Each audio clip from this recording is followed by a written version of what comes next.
Prior to removing the impeller, the oil should be drained from the seal cavity. First, clean any dirt from around the seal drain plug. Tip the pump and drain the seal oil into a clean container. Inspect the oil for water, dirt, or cloudy condition, which could indicate lower seal failure or poor gasket seal. Lay the pump on its side and secure it to prevent rolling. To remove the strainer assembly, disengage the hardware securing the strainer to the suction casing.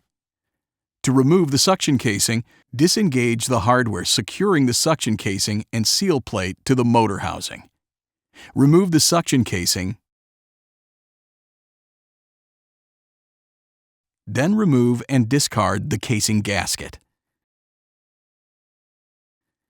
Remove the impeller nut and washer. Next, remove the impeller from the shaft. This step may require the use of pry bars. Use caution when removing the impeller. Tension on the seal spring will be released. Retain the impeller key. Remove the impeller adjusting shim set.